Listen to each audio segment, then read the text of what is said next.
One of the greatest things about the American political system, perhaps the single most important aspect of our system, is democracy, right?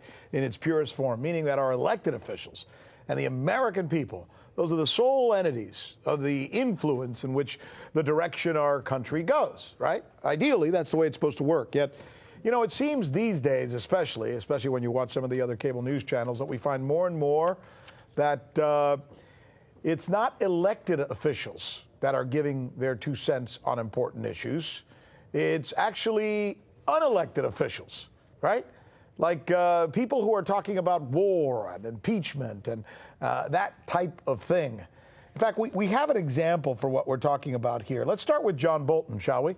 Here's John Bolton, a guy who's, remember, John Bolton, no longer a part of the Trump administration, right? In a speech earlier this week at a Washington think tank that happens to be beloved by Raytheons of the world, he could be heard still trying to convince the American people, despite no longer holding office, that we should be going to war with North Korea. Here it is. I am delighted to be here today. I'm also sure the leadership of North Korea is delighted that I'm here today in a private capacity. If you believe, and you may not, that it is unacceptable for North Korea to have nuclear weapons, at some point, military force has to be an option. You betcha, baby. Military force, that's the option. That's what we need to do, despite the fact that we're already in 7 wars and we've been in 1 in Afghanistan, which he has propagated, as well as Iraq, for going on 18 years. But he's not the only one. Then there's former Secretary of State Hillary Clinton. She obviously lost the general election to Donald Trump, but here she is proclaiming that democracy is in crisis due to her opponent's actions, and she says impeaching him is the only viable option. Here it is. This occupant of the Oval Office poses a clear and present danger to our future, to our democracy.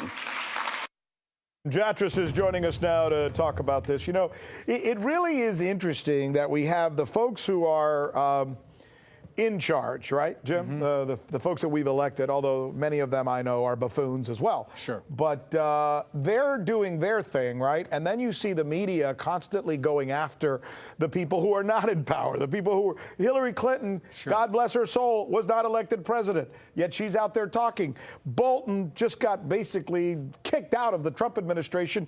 He's out there talking, and the New York Times and everybody else is quoting him.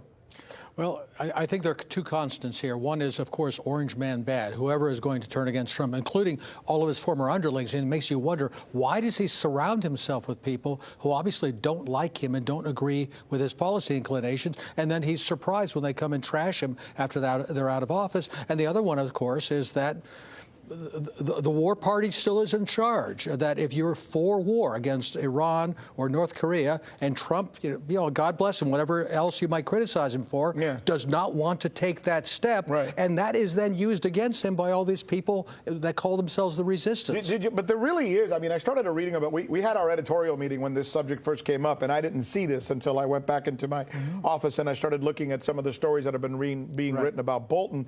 He's actually suddenly being written about more favorably. Funny how that works. Since he's out of the White House, right? Well, you even have Joy Reid here saying maybe he's the guy who will flip on Ukraine, because after all, we didn't give the nice Ukrainians their weapons to kill Russians with. So they're embracing him now. Of course, yes, yeah. But it's too certain, it's too consistent to be an accident in this case. It's the pattern we see over and over again. It's, you know what, I was talking to somebody here who's very close to me, and we were talking about this very subject here from an editorial standpoint, and it seems like what's missing is just a degree of fairness. Let's talk, for example, about this whole impeachment thing for a minute. Not to get too deep in the weeds into the politics, but there are questionable actions that were taken by Vice President Biden having to do with his son. Sure. I mean, that's obvious, right? Like my mother would say, if you could see 2 fingers in front of your face, then you can see that, right?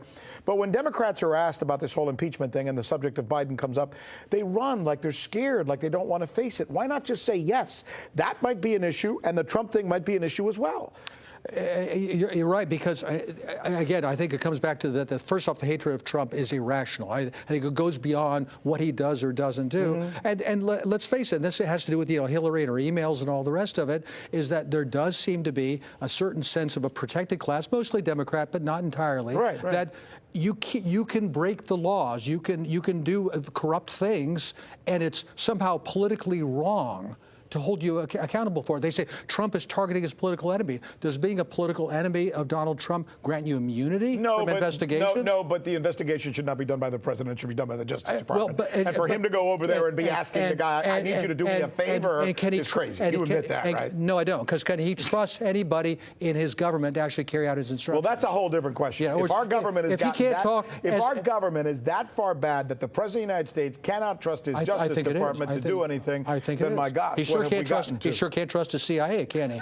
But here's what's interesting about this, Jim.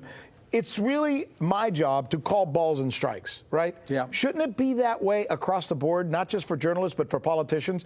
The Republicans who say Trump can do nothing wrong. Right. The Democrats who are not willing to admit that Biden did something wrong. Aren't they the same? I think there's some truth to that, but I don't think it's as even-handed as you make out. To start with, remember, the media, and I'm talking about the legacy media, whatever we want to call them, they are all on one side, and the Republicans are terrified of them. All they've got on their side is Fox, and that's not an equal fight. Well, it's not true. They have Fox, and they have every single radio station in America, which is where the heartland gets its news. But those are not the facts that count. The facts that count in Washington are what's on the three networks, CNN, the Washington Post, New York Times. The rest doesn't count. You know what? It's great to have you back. I'm so glad. Thank you, Jim. Thank you.